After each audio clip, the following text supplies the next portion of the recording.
TIAA is on a mission. Why? Because 54% of Black Americans don't have enough savings to retire. So in collaboration with big-name artists like Wyclef Jean, TIAA released Paper Right, new music inspiring a new financial future. With 100% of streaming sales going to a nonprofit that teaches students how to invest.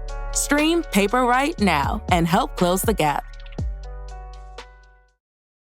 Perform is a methodology. It's a set of principles and strategies and tools.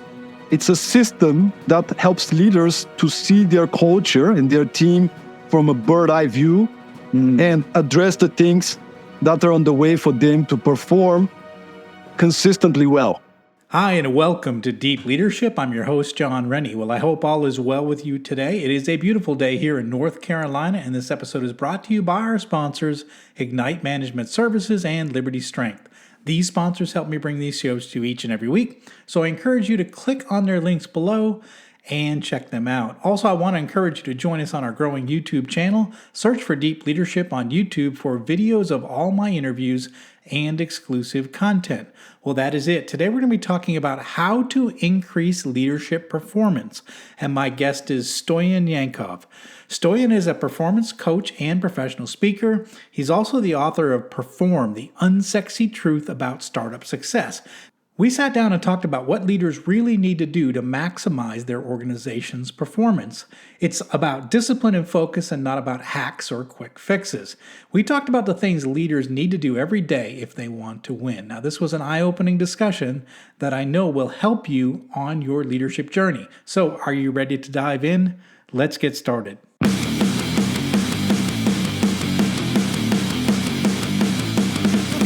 Welcome to Deep Leadership. Leadership is a people business. That's the philosophy of your podcast host, John Rennie. As a former Cold War submarine officer who spent 20 plus years leading businesses in corporate America before starting his own manufacturing business, he knows that leadership matters. Are you ready for some real-world actionable advice from John as well as his expert guests? I'm ready. The show starts right now. Welcome to the Deep Leadership Podcast. Today I'm joined by Stoyan Yankov. Stoyan is a former movie producer turned productivity and performance coach and professional speaker. He has helped over 450 companies across the globe boost their performance and establish a better culture. He's the co-author of Perform, the Unsexy Truth about Startup Success. Stoyan is also the host of the popular podcast Productivity Mastery, and I am excited to have him on the show to learn how we can better perform as leaders. So Stoyan, welcome to the show. Good morning, John. And first of all, I just want to start with this. Everybody who's listening, everybody from my network, everybody from my followers and the followers of John, you got to go and you got to subscribe to Deep Leadership Podcast. You can find it on Apple Podcasts. You can find it on Spotify. Do yourself a favor, subscribe and learn how to be a better leader. It's a pleasure and it's an honor to be on your podcast, John. Hey, Stoyan, thank you for the plug. That's the first time that's ever happened. So yeah, like and subscribe. That certainly helps us get the message out. So thank you very much. Appreciate that. So first of all, just to get started, I'm always interested in how people get into the leadership space. And so why did you shift from being a movie producer of all things to a productivity coach and a professional speaker? I've always been passionate about leadership, I guess from early ages, but at the age of 20, I read my first leadership book, and you might be laughing now, but I read the book by Robin Sharma, which you might think it's a cliche. It was called The Monk Who Sold His Ferrari. I know, John, stay with me. But then I read maybe hundreds and thousands of more books. I would go to any leadership seminar and training, and I did a coaching degree, more like a passion as a hobby. So I graduated in the business school, actually, as a finance guy. I had a master's degree in finance, but I followed my passion to become a movie producer and an entrepreneur, having a video production company. Together with a Danish producer, we were partnering up, producing videos, movies, digital campaigns, all kind of stuff like that. But I guess my passion for helping people and being the bridge for people to come together came up with a bigger importance for me. And there was this defining moment in movies. We call it the point of no return. When the character finally decides, I got to get on this movie, the land of unexpected and uncertain. For me, that moment was when a coaching client of mine, who I've been working with for more than a year, after one session, John, he asked me, Stoyan, how did it go with the workshop that you wanted to put out? And I had this idea about, I want to put a workshop called Life is Like a Movie, be a freaking hero. So I can take all the experience I had from movie making and being a movie producer and use it as a metaphor for people to start designing their own movies. But I never did it. I never did it because I was scared. And I would always find an excuse. And I'm sure those of you listening, you probably have some of these things that you want to do this, but there's some certain fear that stops you from doing it. So my coaching client, he caught me off guard. He challenged me. He challenged me to put up my first event. And he said, you got to do your first event in 30 days. And if you don't do it, you have to pay £500 to an extreme feminist organization that hates men and something that you'll never support. Nothing against feminism. I don't know why he came up with that. But it was leverage, right? So I hang up the phone. What do? I have 17 video productions to produce. I'm scared. But I did a Facebook event. Back in the time, Facebook was the thing for events. And I invited everybody. So there's no way back now. Yeah. So the day comes, waiting list. 60 people show up in this small room. I'm nervous. I've been practicing in front of the mirror, in front of my neighbors, and now I have to deliver. So I've been to many seminars, John. So after the first 5 minutes, I got into it. It was an okay workshop. I'm like, okay, I'm done, finally. And then there was this girl from Asia, I think Chinese girl, after the workshop. She signed up. She didn't know me. She found the event online. And she came to me and she told me, Stoyan, can I talk to you? And I was like, yeah, sure. Oh my God, thank you so much. I'm like, okay, I just want to survive, but they put you here. They think you are somebody famous or something, right? So we start chatting. And she tells me, I just wanted to share with you that this is the first time in my life that somebody tells me that I can make decisions for myself. I'm 25, and even to come to this event, I had to call my mom and I have to call my dad and I have to ask them, should I go or not? And when I get married, my husband is going to decide for me. Mm-hmm. That's how I'm brought. That's where I come from. That everybody in my town is this way. And now you ask me to close my eyes and see myself and my vision. And I wanted to share that I came up with a story for myself. I want to be a storyteller. I want to empower other women in China to be their own leaders and show up for themselves. And then she hugs me, John. And hugs me and she doesn't let go. She just holds on to me. And I'm staying like the biggest fool. I'm like, oh my God. All this time I've been holding on to my fear because I was thinking about myself. What if I fail? What if I start thinking about the one person in the room that I can actually touch? And that was for me the point of no return, and there's no going back. I love that story. I absolutely love that story because I do think that you're right. I mean, I think even as leaders, we think of it's all about me. I've got to do this. I've got to do this. I've got to do this to be successful. And there's a lot of fear in leadership as well. I don't want to get fired. I don't want to embarrass myself. But yet, really what you're there for is to impact the lives around you. And if you can take that mindset where I'm not here, I'm on stage, sure, or I'm walking around my factory right now, sure, but my job here is to impact the people around me. And I think when you have that mindset as a leader or as a speaker or as someone leading a workshop, that I'm here to impact the lives around me, I think you have much greater success. And it sounds like you you found that almost it came to you as a surprise, or it came to you as you didn't plan on it, but then it showed up, and then it was like, okay, I like this. This is what I want to do, is impact lives. Absolutely, man. It was the biggest gift, the biggest blessing. And I couldn't agree with you anymore. As a speaker, I used to be very nervous. Now you put me on stage, you can't get me off there. I used to be one of these guys. I don't know if you've been to any Tony Robbins events, but there's this videos online. You can see Tony Robbins. He's closing his eyes. He's jumping on a little trampoline. He's getting in state. And I would model this and copy this, maybe the first 50 or 100 speeches that I did. Yeah. And now I don't need to do anything. I just show up, and I can't wait to be there, because it's not about me.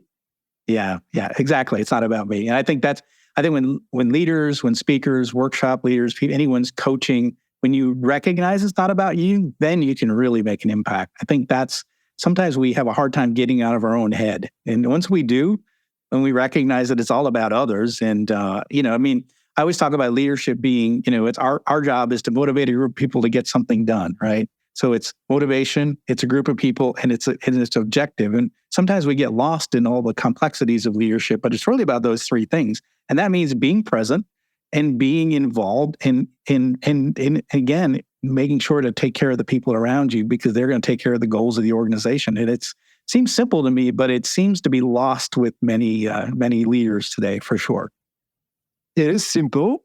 And as you said, it's about creating an environment and removing the obstacles for people to do what they're supposed to do, which also comes with helping them clarify what they should do based around the bigger purpose, the objectives, and so on and so forth, and providing all the resources and assets, and consistently being, somebody said this, it wasn't me, but somebody said, as a leader, you're like a gardener. Mm-hmm. You show up every day, and there's new weeds and, I don't know, bees, or like some different kind of animals or whatever. You got to protect the garden. Yeah. You got to show up every day. We talk about it prior to the podcast. It's, people want a sexy formula, the 5-step thing that will change your culture and your leadership. There's no 5-step thing. You got to show up every day. You got to do the boring stuff, the basic stuff. Yeah. It is simple, but it's not easy to be consistent. Yeah. I agree. Yeah, that's powerful, for sure. That kind of gets into a little bit about what I want to talk to you about. You and your co-author, you developed a methodology, you call it Perform. Now you've successfully rolled this out to companies across the globe. So give us a little bit of the essence of what Perform is, because I think what I love about the title of your book is it's the unsexy truth about success. So what's the unsexy truth about success? Because I think we were just touching on it. Absolutely. So Perform is a methodology. It's a set of principles and strategies and tools. But in an essence, it's a system that helps leaders to see their culture and their team from a bird eye view and address the obstacles that are on the way for them to perform consistently well. So Perform is an acronym. It stands for, and I'm going to briefly go through the different areas. Yep. P, purpose and values. Why do we do what we do? What are the kind of principles and values that we stand for? Are we, as leaders, good enough to articulate and communicate the values and principles across the organization, not just to communicate them, but to empower people to live them? So no matter who is the person from the company, we live the same values. When somebody breaches the culture, there's consequences. When we are about to hire somebody new, it's not just about, we can get them for cheap and they can do this thing, but are they fitting the culture? Are they fitting our values? Is everybody connected to our purpose, to our mission? Okay, so that's P, purpose and values. Number 2, effective planning, E for effective planning. How do we plan? How do we set goals? How do we coach our team, the people that we lead, to be better in their own time management? R is roles and responsibilities. Surprisingly, by the way, spoiler alert, roles and responsibilities, we only included that because we needed an R for the framework, right? So it was like, okay, roles and responsibilities, okay, that fits. But what are we going to talk about? Everybody knows, right? John, you're the chief executive officer. Lydia is the chief marketing officer. What does that even mean? Especially in startups, I love it. I'm the CMO of our startup. How many people are you? Oh, we're 3 people.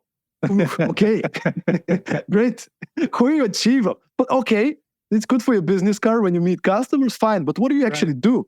The CMO of one company is going to do completely different things than the CMO of another company. What's important is everybody understands what their responsibilities are. Yeah. What is the thing that you're the last person in command you're accountable for? One person in command, one person being accountable. Do we have any processes and strategies so people are consistently clear what they're supposed to do, what is expected from them? And how much do we care for our people as leaders? So we regularly have conversations with the people that we lead and ask them, what do you want to grow into? In the next 6, 12, 18 months, what are the kind of skills? Is there anything that you love to do, but you're currently not doing with this position? I want you to win. I want to grow you. I want to help you. What are the kind of things that maybe we haven't spoken about, but you might want to do? Okay? Not many organizations do that, unfortunately. F, focus on execution. Okay? One thing to plan. There's some people that are great in planning, but it's about getting things done. Yeah. As a movie producer, I show up on set. Amazing. If I don't click the button, or the cameraman doesn't click the button, I don't care what's your production plan and storyboard. You're not going to get your movie done. Yeah. You're not going to get your production done. You got to get shit done. You got to move, right? In any kind of business. And in reality, it's so easy to get distracted these days. Yeah. So identifying the vital few, the things that really matter for each person in your team, and then focusing, executing with a high speed, letting go of perfectionism, letting go of all the different villains of focus and execution, so you can actually perform. Okay, optimal energy, your well-being, mentally, physically, emotionally. What do we do as leaders to, first of all, be a great example for our people, showing up and taking good care of ourselves, but also creating a culture where we empower different habits that people built so they can be feeling well, but also when you're feeling well, you're performing well. Mm-hmm. So what do we do as leaders? Do we do anything? And people expect that these days, by the way, especially the younger generations. Okay, second R, robust communication, the internal communication. And I love a metaphor. By the way, you need to interview this great leader. His name is Shane Herbert. He's a cinematographer, director of photography, one of the big guys in Hollywood. He did movies like Terminator, Salvation. He did Need for Speed. He did the Guns N' Roses music videos. He's a great guy, great leader. I had him on my podcast, Productivity Mastery. We talk about leadership and ask him, what are your biggest challenges as a leader? And just to give you an idea, he had to lead 250 people only in the camera department on the Terminator movie with Christian Bale. And it's a crazy, right? Crazy environment, very intense. He said, my biggest challenge as a leader is to make sure that every person from my team is making the same movie. Instead of everybody is doing a different movie. Yeah. I think about it in the business context. Is the marketing and the sales and the operations department, are they making the same movie? Are we on the same page? How do we communicate? What are our systems to communicate? How often do we give each other feedback? How do we create an environment as leaders for people to be able to share, to speak freely, to come to you as a manager, as a leader and say, John, last week on the meeting, you were not prepared. And I think this is the reason we lost the contract. Let me tell you what I think you should do next time. Do we create a space or people are afraid to talk? So robust communication. And last but not least, M for mental toughness. Our capability to deal with stressors. I think there was a definition by John Doerr. It was something around our capability to perform at the upper bound of our talent, regardless of the competitive circumstances. Something around these lines. Don't quote me on that. but it's like, regardless of the competitive circumstances, how do we show up when things are not going by plan? How do we develop this mindset, this positive can-do mindset, so when there's challenges and stress and difficult moments, we can remain calm. And not only remain calm, we can keep our team's emotional temperature down so we can focus on solving the challenges as opposed to being and staying in negative energy. So these 7 areas, John, this is the essence of the Perform methodology. Just like you, I love to learn from the best. So I've been done more than 250 interviews with some of the most successful leaders on the planet, including the founder of Reebok, the president of Starbucks, unicorn founders, book authors, amazing leaders like yourself. And I'm trying to find out what are the best strategies, what are the best tools that they use. So yeah, every time we have a training, a workshop, we do coaching with different teams. If they need any specific tool, of course, it is my job to share some ideas. But at the end of the day, I'm just a moderator. I'm just showing up and providing space for people to find what are the gaps in our culture, in our performance, and what can we do to improve on that. And just very simple things to wrap up with this section. You might want to check this out for yourself and your team now. Very simple exercise. And you can find it online as well. These letters, the 7 letters of Perform.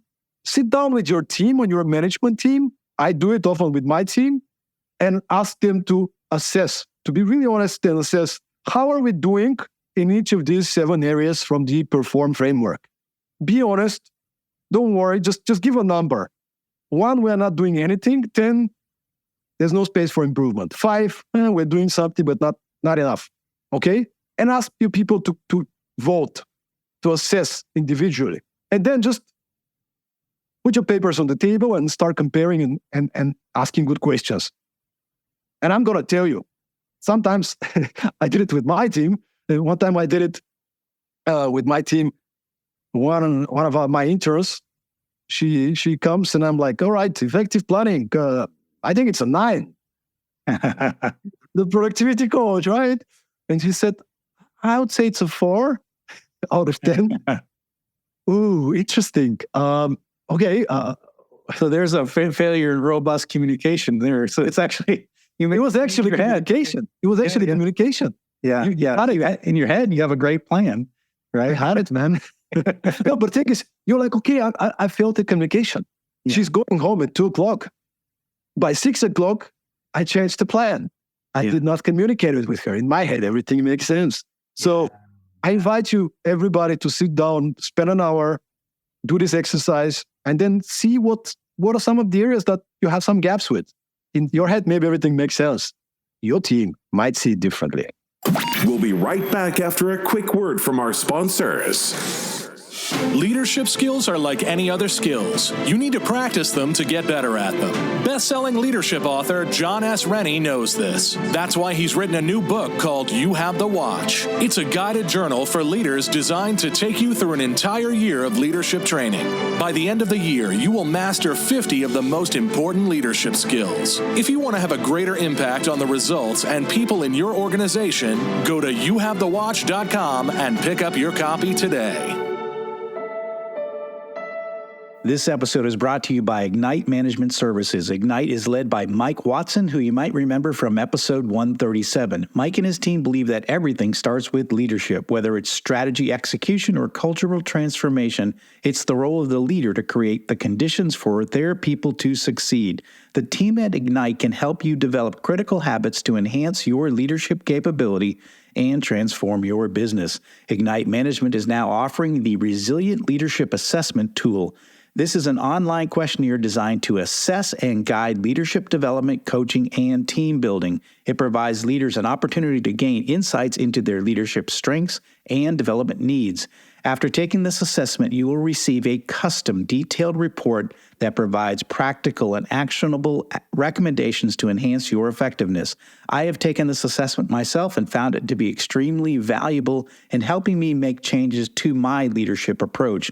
Right now, Ignite is offering 15% off the price of this tool to the Deep Leadership audience. Go to ignitemanagement.ca and enter the code START15 at checkout to get started today. This episode is brought to you by Jeremy Clevenger at Liberty Strength. As a high-performing leader, you know that leadership isn't about telling people what to do, it's about leading by example. And for most people, the one area that they are lacking when it comes to leading by example is their health and fitness. By improving your health and fitness, every other area of your life improves. Your energy skyrockets, your sleep improves, your confidence increases, and more. But how can you get and stay fit as a busy leader? Well, you do what you've always done. You hire the best people for the job. Don't struggle on your own. Put Liberty Strength in your corner.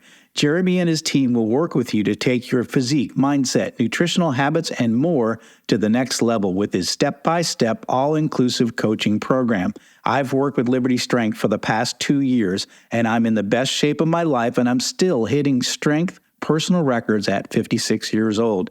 If you want to step up your game, reach out to Jeremy at libertystrengthtx.com to find out more and get your initial consultation scheduled with him today. Yeah, when I went through the Perform methodology myself and read through it, one of the things that stood out for me is that's why I love the title of the book, or the subtitle, Unsexy Truth, it is unsexy truth. It is what you need to do every day, every week, every month, and every quarter if you want to be successful. So it's not the, magic pill that overnight everything's going to be wonderful. It's the execution, the daily execution of these principles are going to get you to your long-term success. And that's one of the things I like about it. And I think more and more entrepreneurs need to see that. It's not, you talk about unicorn entrepreneurs. There are those unicorns that get to, $1 billion in sales, in a short amount of time. But that is not most companies. That wasn't Nike. Nike took 18 years to make money, right? So that is more the normal approach to what business is like. You got to grind it out. And it is difficult. And I think more entrepreneurs need to hear that message versus I'm just looking to win the lottery. I mean, I think people think they're going to do one or two things and they're going to have this magic success. They're going to use ClickFunnels and they're going to grow, or they're going to use this tool and they're going to grow, and they just need to do content marketing and they're going to grow. But really, it's all those things on a consistent basis over time. You're going to get those results. And I think it's unsexy, but it's true. And that's what I like about this book. It's like, here's the real things you need to be doing. And that's one of the things I think that really stands out when I read through the material.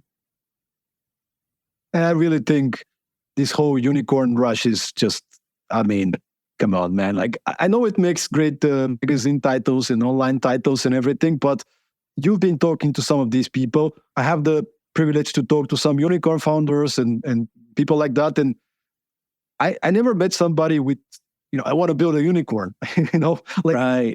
These guys were, I want to build something amazing. I believe in this product. They start building and at some point they get into, not even 1 billion of sales, right? It's valuation 1 billion. And some might actually have no revenue and be like, I think that's the one thing that really gets me is these people that their value, they're what they call it, pre-revenue. We're pre-revenue. What do you mean you're pre-revenue? We haven't sold anything yet, but we're worth $1 billion. I'm like, how does that work?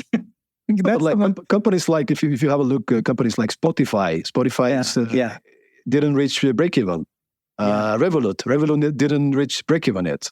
Doesn't mean they're not successful. They're not gonna have but the thing is, I think we need to have a real conversation how freaking difficult it is to be an entrepreneur. And you have to set the right expectations. I mean, you have to sacrifice a lot usually. Hours, like you miss wedding of your best friend. You miss birthday parties. You feel lonely. You feel completely overwhelmed many times over. And once you think everything is coming together, boom, here's the next crisis. And you feel, what am I doing? I did a mastermind session once as part of one startup program that I've been running with the founders. And I decided to join one of the groups. To give you an idea, every group, a small group of 4 or 5 people, they had the task, the exercise to share a challenge. And the other people in the group, we have to brainstorm ideas to help them to resolve the challenge in a, private, confidential kind of setup. I can share the main idea because I'm not going to mention names, and I think it's pretty common. But we were 5 people in the group. 3 people out of the 4 other people than me shared the same challenge. Stoyan, my company is doing really well. I'm really successful. But when it's 8 p.m. or 9 p.m. and I go home, I can't switch off because I feel guilty. I feel like I haven't done enough. There's so much more to do. And I don't know what to do. Because yes, we're doing actually great. We are way beyond expectations with revenue, with things. And I'm working really, really hard. I'm working weekends. But I'm feeling guilty. I'm feeling not good enough. I'm looking at all these stories of these successful companies and I compare myself. And it's very hard not to compare yourself. But the truth is, talk to these people. Listen to some podcasts like the Deep Leadership.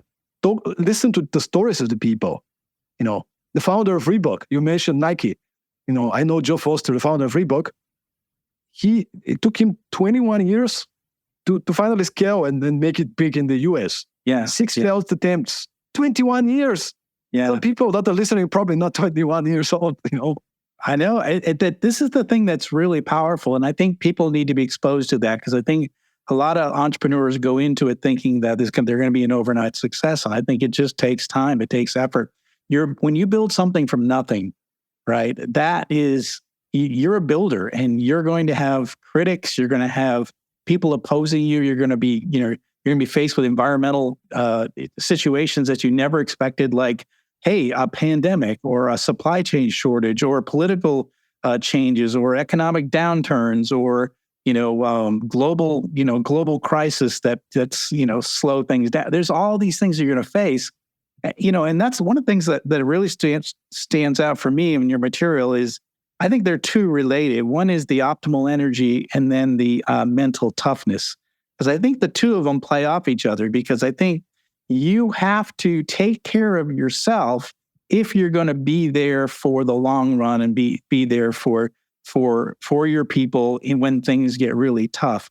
Because I think if you're already stressed to the nines, if you're not eating healthy, you're not working out, you don't have some sort of a spiritual thing in your life, some sort of way you're growing mentally, and you're struggling with your weight, your health, and all these sort of things, and when the bad times come, you're going to break, you're going to snap because you're not robust. You can't handle the pressures of what's going to come at you. So I really think the idea of optimal energy is critical because it really plays a role in that mental toughness to be in the game for whatever comes down the road. You need to be mentally, physically, spiritually, financially, in some cases, prepared for what may come down the pike. And I think that's something that is really important in this book.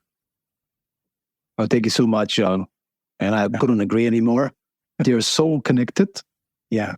When you pay attention to your energy, physically, mentally, spiritually, when you're strong, when you show up strong, and being that, I'm following you on Instagram, by the way. If you follow John, you'll see he's posting all these kind of pictures of being in the gym, hustling, just taking care of his energy, his exercise. You got to show up daily. And, let me be honest. 2020 came, pandemic. It's not an excuse, but I gained some weight. I gained some weight, and for 2-3 years, I was kind of mediocre with my shape. So I would eat well, I'll drink water, I'll do most of the things as much as I can because I travel like crazy. But I was okay. But I was lacking consistent exercise. And 4 or 5 weeks ago, I decided I need to show up again, man. What is this? I mean, how do I want other people to show up if I'm not in my best shape? So simple stuff, John. Everybody can find these habit trackers online on your phone. You get a bullet journal or like a spreadsheet. That's what I did. I got a spreadsheet, and here's what I wrote. Okay, drink 3 liters of water. Only 1 coffee a day. Meditate for 15 minutes. Exercise. Yep. And a few more things. These are the habits I want to do on a daily basis. And I share the spreadsheet with my team and with a few other people, so they can see when it is green and it's red. And I'm not 100% perfect, I gotta say. Now I'm traveling some days, I don't do the exercise or whatever. But it's like, hey, you just gotta show up. I'm probably not gonna do the most intense and perfect exercise every day. No, I'm just gonna show up and I'm gonna be in the gym or I'm gonna go for a run and do some push-ups. But it's the consistency. Consistency is the answer. Make it simple for you in this dynamic and busy business life and life in general, so you can follow through. Yeah. But how can you remove all the obstacles? So, get a personal trainer. It's actually surprisingly cheap if you think about it. Oh, yeah. Get a personal trainer. Because then you have, if you're an entrepreneur, if you're a business leader, the last thing you want is to think about another thing. What should I exercise today? Make more decisions. That's what stops me to go to the gym, to make more decisions. But when I know that there's this person waiting for me, and I'm going to just show up, switch off my mind, and just execute.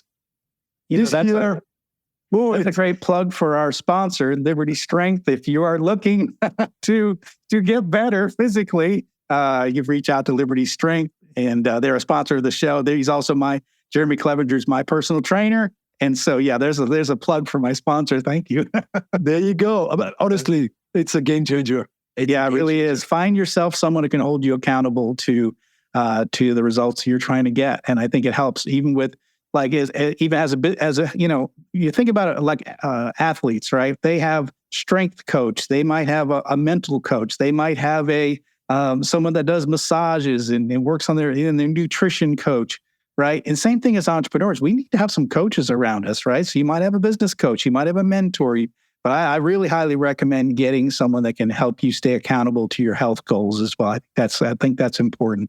We got to build up ourselves so we can be ready when the storms come, for sure. And they're going to come. They will come. I guarantee it. But maybe just to wrap up, because I know we're getting close to the end of this episode, but just to wrap up, the one thing I'm super fascinated and obsessed about, and talk about personal trainer, right? Productivity. Yeah. How do I get the most out of my time? For those of you listening, if you are not doing that, this might be the game changer. And this is simply, you ready for it, John? Yeah. People are complaining that they don't have time to plan their time.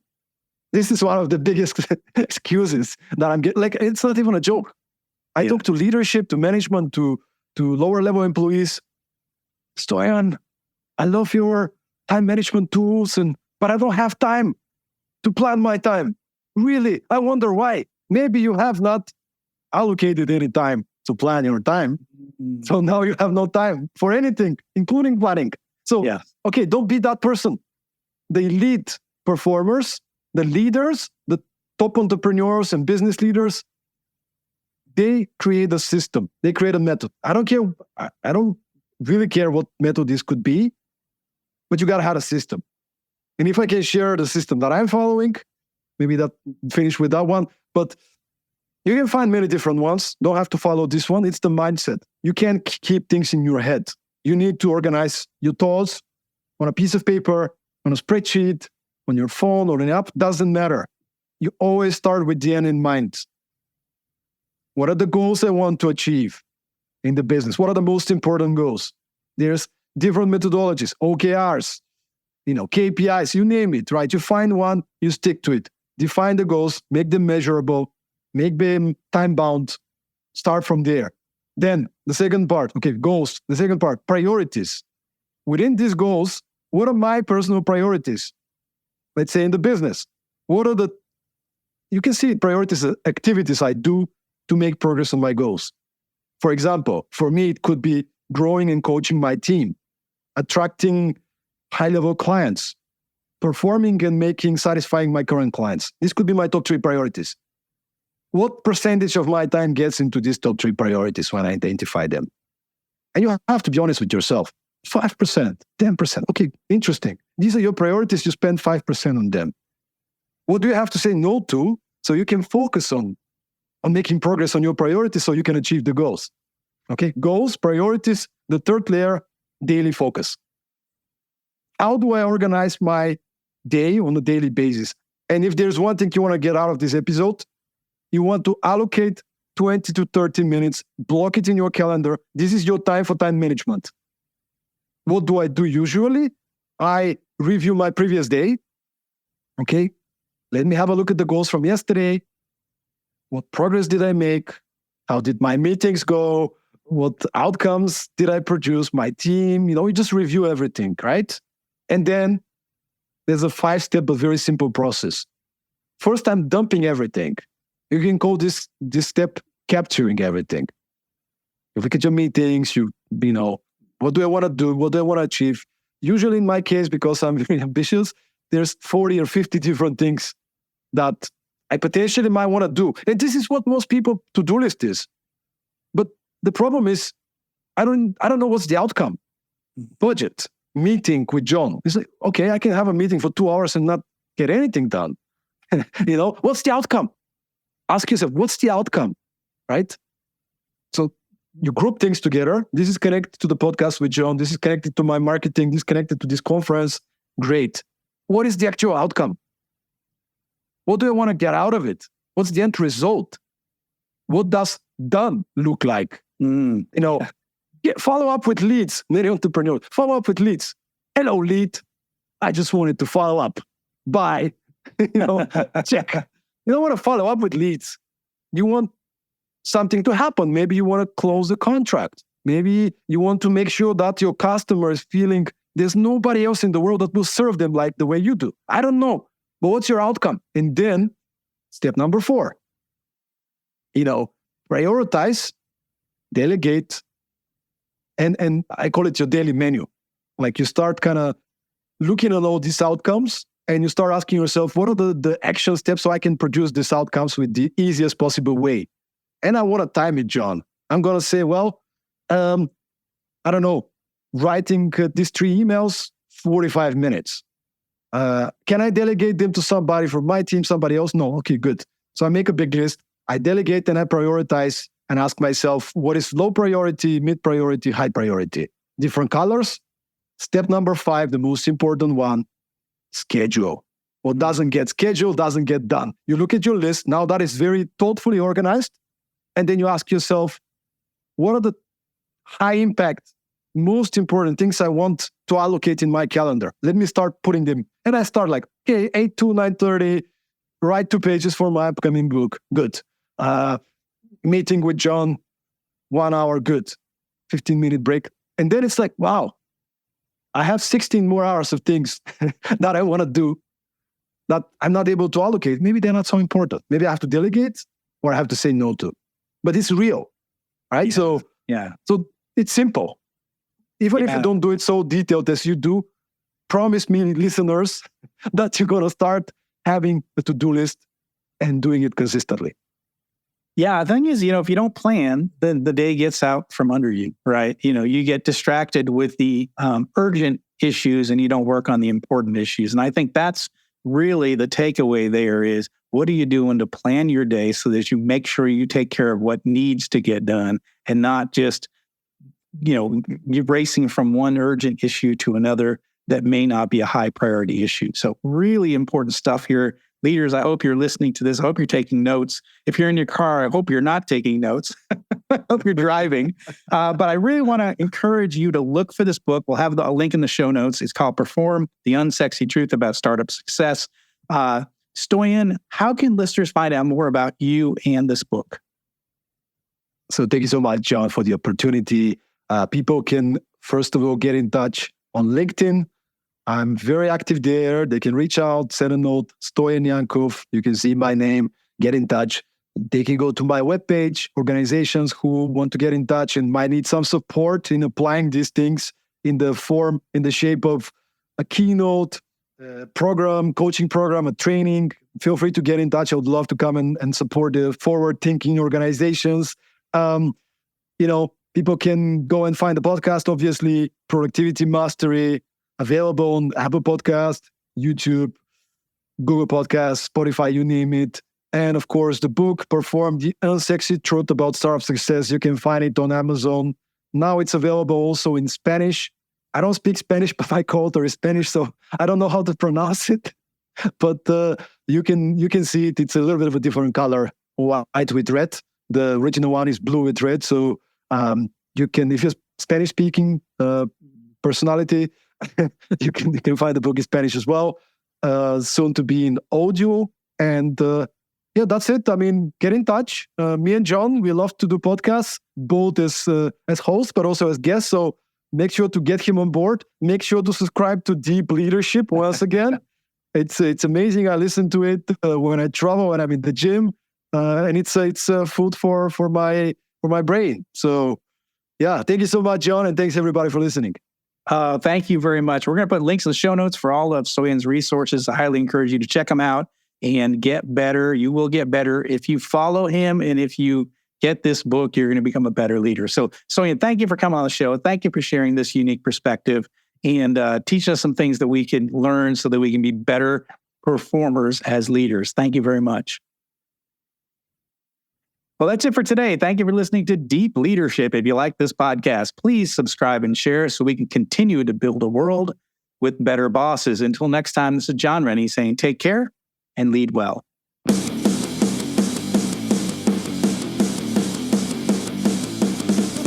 Thank you for listening to Deep Leadership. Thank you. Thank you. Thank you, thank you, thank you for all you do. We hope you enjoyed today's episode. For more information and updates, please visit our website at www.deepleadershippodcast.com or johnsrennie.com. Until next time, take care.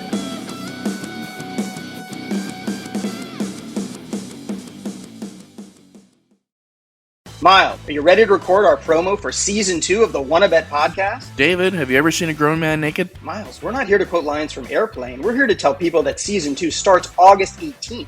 But I like Airplane. I know you do, but Wanna Bet is a sports betting podcast. Each week we bet $1,000 on the NFL teams and games that we love. Well, that sounds like fun. It is fun. And last year you picked over 60% of your games correctly. How'd you do? We're not talking about that. We are telling people that they can find us every Friday. So no more movie quotes. Roger.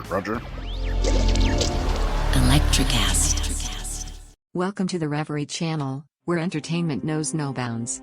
Live concerts, on-demand music, documentaries, and short films, all in stunning HD.